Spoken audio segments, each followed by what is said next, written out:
everybody. It's good to join you again.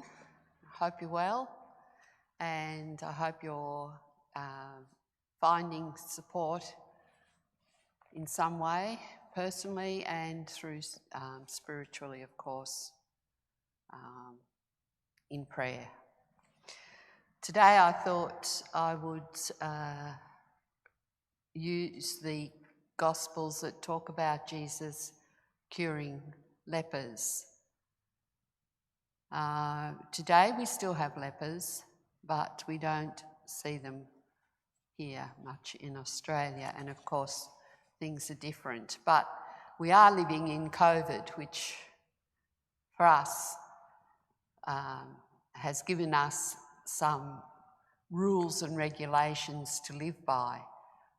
And in the time of Jesus, of course, the lepers had rules to live by. Those rules came from Leviticus in the Old Testament. And of course, Leviticus, as we know, was where all the rules were written down by which the Jews had to live. So I thought today I'd start with reading to you some of Leviticus in regards to the rules for leprosy. They come from Leviticus 13 and 14.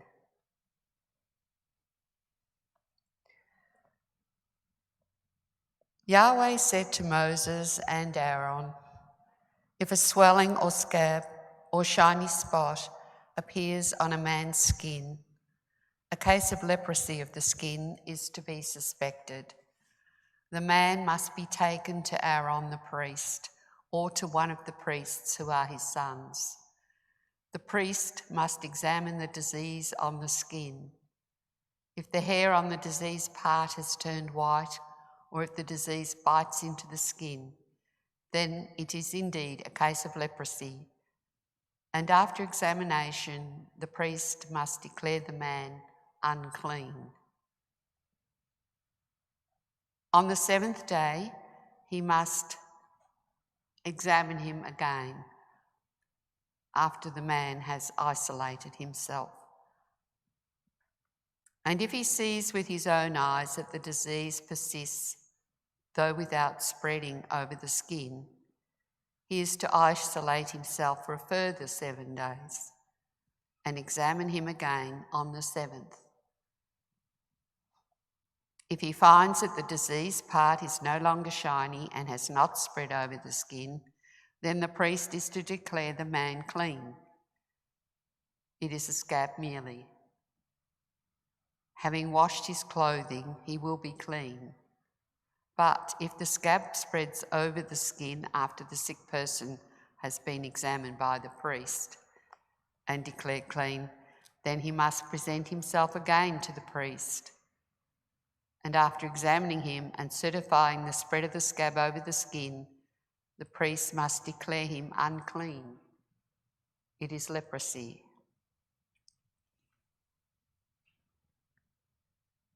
And then it goes on to talk about further on. It does go on to say a little bit more about chronic leprosy. And then in chapter 14 at Leviticus, it talks about the purification of lepers.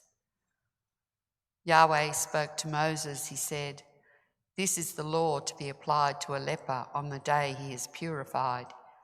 He must be taken to the priest, and the priest must go outside the camp.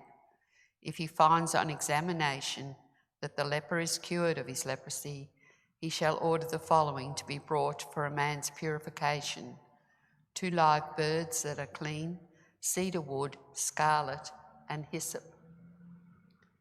Then he is to give orders for one of the birds to be immolated in an earthenware pot over running water. Then he is to take the live bird, the cedar wood, the scarlet, and the hyssop, and he must dip all of these, including the live bird, into the blood of the bird immolated over running water. Then he must sprinkle the man who is to be purified of leprosy 7 times, and having declared him clean, must set the live bird free to fly off into the open country. The man who is undergoing purification is to wash his clothing, shave all his hair, and wash himself. Then he will be clean. After this, he may return to the camp, although he must remain 7 days outside his tent. On the 7th day, he must shave off all his hair, head, beard, and eyebrows. After washing his clothing and his body, he will be clean. On the 8th day, he is to take 2 lambs without blemish, an unblemished ewe 1-year-old, 3/10 of wheaten flour mixed with oil for the oblation, and 1 log of oil. The priest who is performing the purification is to station the man who is being purified with all his offerings at the entrance to the tent. Then he must take one of the lambs and offer it as a sacrifice. And it talks about how that sacrifice is to be, all the steps and all the directions, which if you prefer to read later on your own, it's all Leviticus, as I said, 13 and 14. And they talk about if somebody can't afford to get the birds and the lambs and the things that are needed for the sacrifices, for the purification, then they need only take 1 lamb. And so they talk about that. Then the leprosy of houses. Yahweh spoke to Moses and Aaron. He said, "When you reach the land of Canaan, which I am giving you as an inheritance, if I strike a house with leprosy in the land you are to possess, the owner must come and warn the priest. He must say, 'I have seen something like leprosy in the house.' The priest is to give orders for the house to be emptied before he goes to examine the infection. Thus, nothing in the house will become unclean. Then the priest must go and look at the house, and if on examination he finds the walls of the house pitted with reddish or greenish depressions, priest is to go out of the house to the door and shut it up for 7 days. On the 7th day he must go back again, and if on examination he finds the infection has spread over the walls of the house, he must give orders for the infected stones to be removed. Then he must have all the inside of the house scraped, and the plaster that comes off must be emptied out into an unclean place outside the town. The stones must be replaced by new ones, and the house given a new coat of plaster." And then they talk about the sacrifice that has to be offered. And again, 2 birds, cedar wood, scarlet, and hyssop. So they have to go through this whole process if they are found to have leprosy themselves, and if the house in which they were living has any evidence of leprosy. So it says, "Such is the law for all cases of leprosy. Leprosy of clothing and houses, swelling, scabs, and shiny spots. It defines the occasions when things are unclean and when clean. Such is the law on leprosy." I wanted to read that to you today, just to get the background to what the disease was like in the time of Jesus and how these people lived with it. We are living with rules at the moment to do with COVID, and most of us don't like the rules, but we are living with them. And so in Jesus' time, people had rules to live by, and these were the ones for leprosy. Now in the Gospels, there's 3 accounts of Jesus curing a leper, and then there's the account of Jesus curing the 10 lepers, and we're going to read those in a moment. I just want to go over with you again, before we do that lepers were treated as outcasts. They were forbidden to have contact with those who were healthy. They were often homeless, without the support of family or friends. They sometimes lived in colonies outside the village. If they were approaching anyone, they had to warn them by ringing a bell and calling out, "Unclean." They had to walk on a particular side of the road, depending on wind direction. The term leper or leprosy actually appears 13 times in the New Testament. So the Cura of Aleppo appears in Matthew, Mark and Luke. And then, which I'm going to read to you, and then I'm going to go on with Jesus cures the 10 lepers. And that appears in Luke's Gospel. So we have a look at, sorry, my voice is croaky.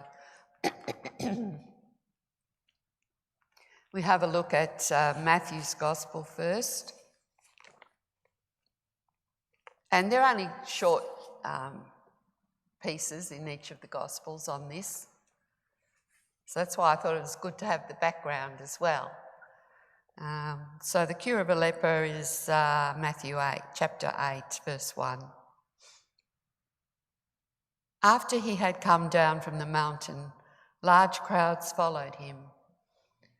A leper now came up and bowed low in front of him. Now remember what we heard about the rules.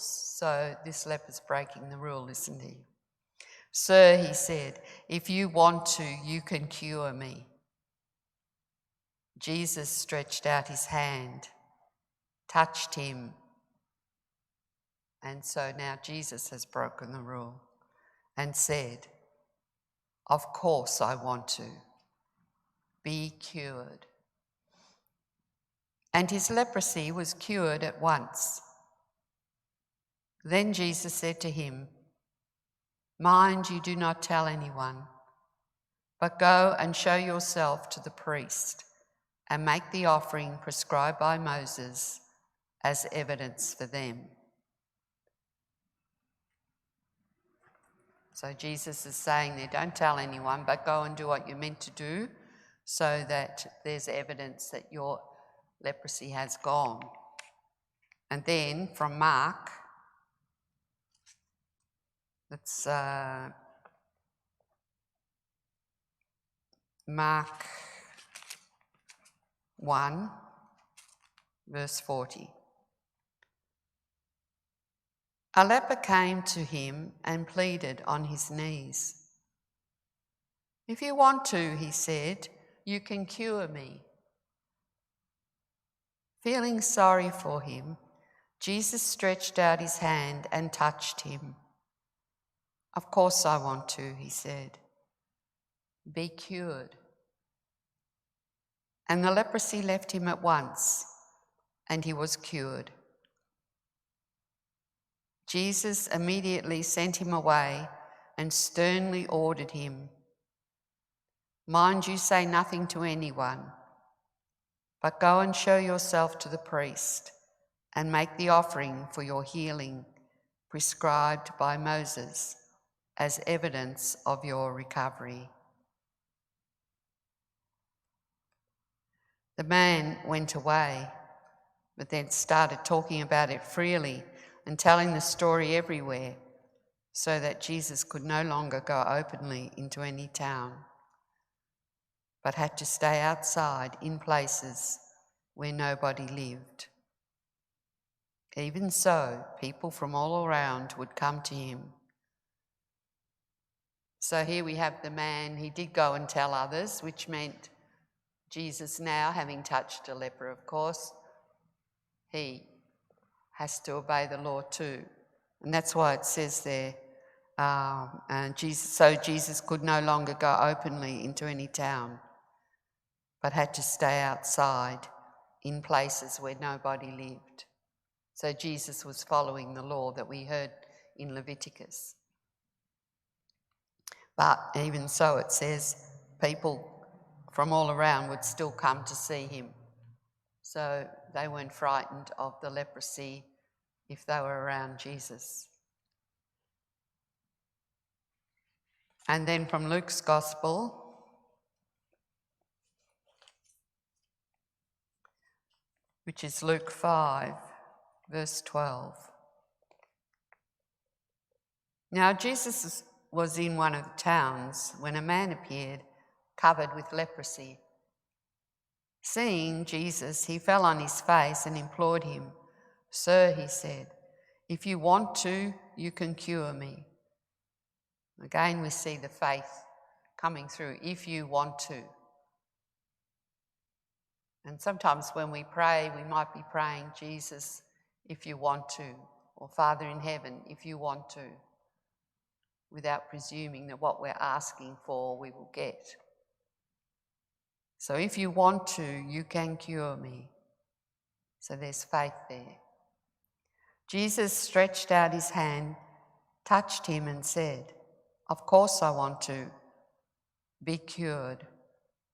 And the leprosy left him at once. Jesus ordered him to tell no one, but go and show yourself to the priest and make the offering for your healing as Moses prescribed it as evidence for them. So we see Luke and Matthew, both of their accounts of this, very, very similar. And Mark has the account that tells us a little bit more about what Jesus had to do after curing this leper and what he did do. And now I'm going to Luke's version. It's the only one of Jesus curing the 10 lepers.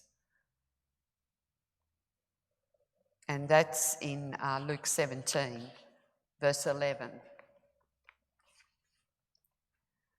Now on the way to Jerusalem, he travelled along the border between Samaria and Galilee.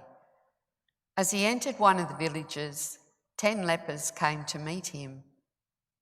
They stood some way off and called to him. So these ones didn't come up to Jesus. They were keeping the law by calling out to him, not coming near him. "Jesus, Master, take pity on us." When he saw them, he said, this time he didn't touch them, "Go and show yourselves to the priests." Now, as they were going away, they were cleansed. Finding himself cured, one of them turned back praising God at the top of his voice and threw himself at the feet of Jesus and thanked him. The man was a Samaritan. This made Jesus say, "Were not all 10 made clean? The other 9, where are they?" It seems that no one has come back to give praise to God except this foreigner. And he said to the man, "Stand up and go on your way. Your faith has saved you."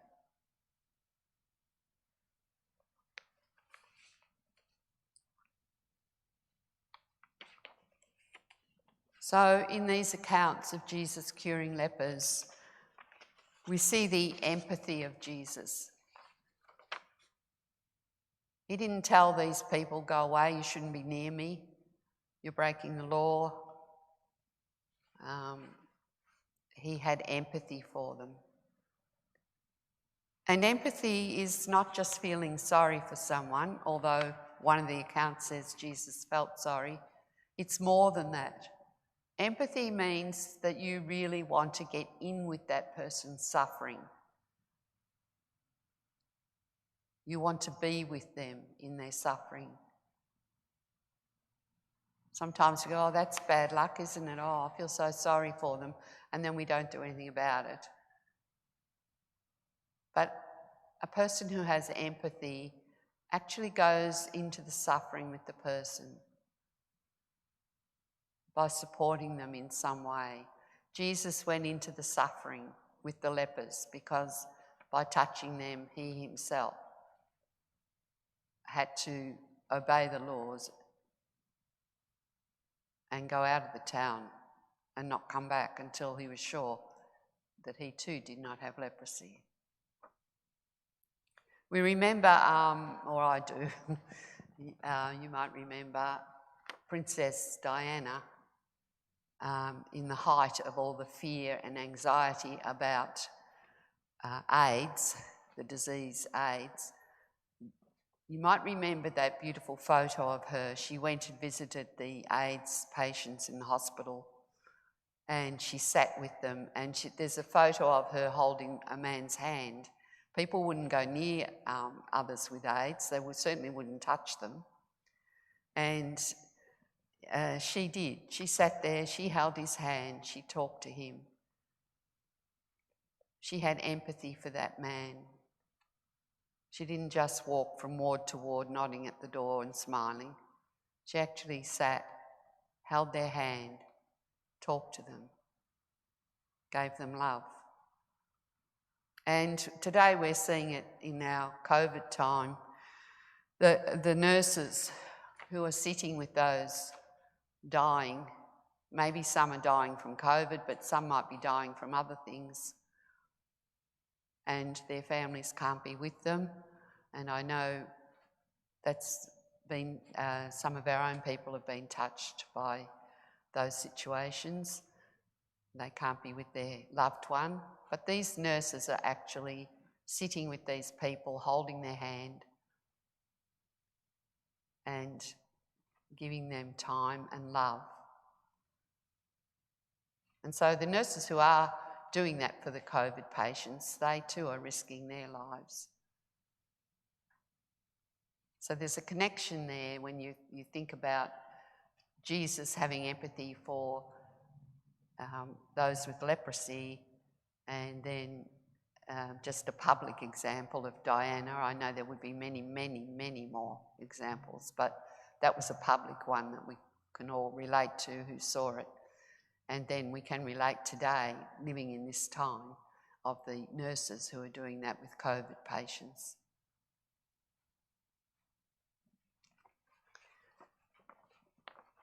So Jesus touching the man means a lot more. He has that empathy. He could have given a word and said, okay, don't come near me. I can cure you. Go and see the priest. He did that with the 10. He just called out to them and said, go and go show yourselves to the priests. And as we know, on the way, they were cured.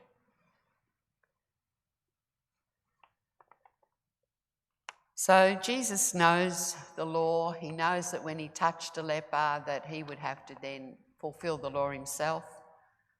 And it's a sacrifice, and do the sacrifice according to Moses' law. And Jesus did go and do the purification, which we learnt about in Leviticus. Also, in the curing of the 10 lepers, we see the disappointment of Jesus. Were not all 10 made clean? How are we when things are going well compared to when they're not going well for us? Are we like the lepers who want Jesus, we want to be cured, or we want our problem to go away, or we want the anxiety of COVID to go away out of our lives? We're so busy with what we want.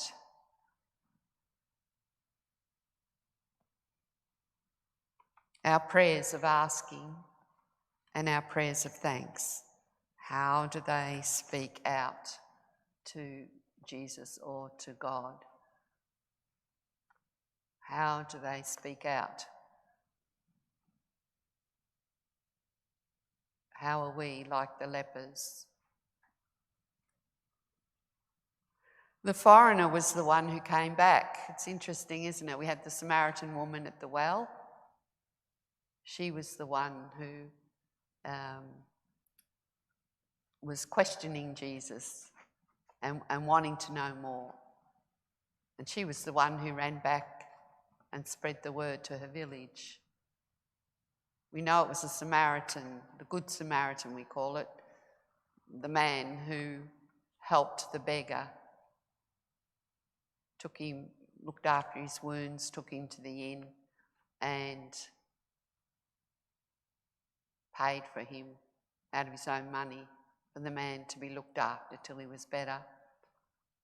So in that story, Jesus chose a Samaritan because, as we know, the Samaritans were not liked by the Jews at all. So here again, in this real life event, it was a Samaritan who came back to Jesus, said thank you.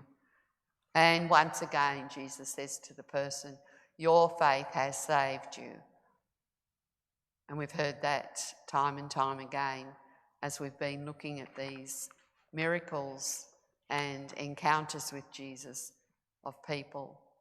And he keeps telling the apostles, the disciples, that it's their faith. It's their faith. I'm working with their faith. And that's good for us to know. Our faith is so important and we must have faith. And Jesus can work with faith.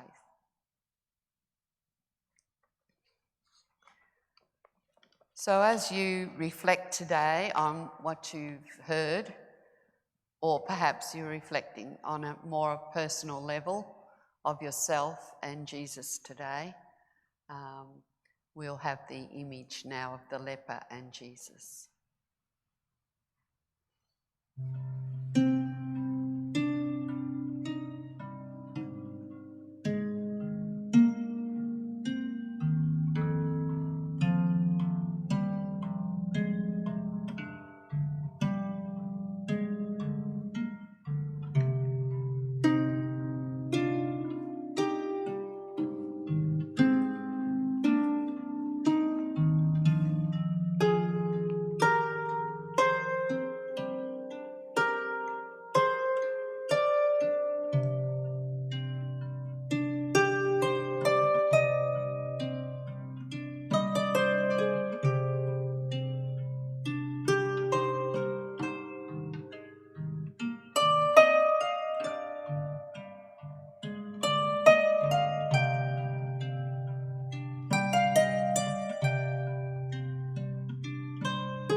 And so we finish with this prayer. Lord Jesus Christ, when you walked this earth, you reached out in love to the lepers. You healed them and you restored their lives again.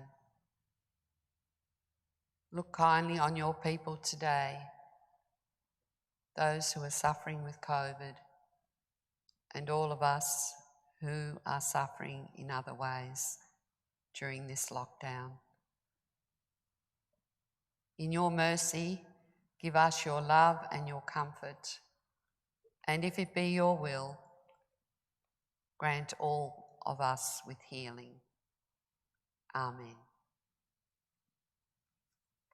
Well, thank you, everybody. I look forward to seeing you again, and God bless you. Thank you.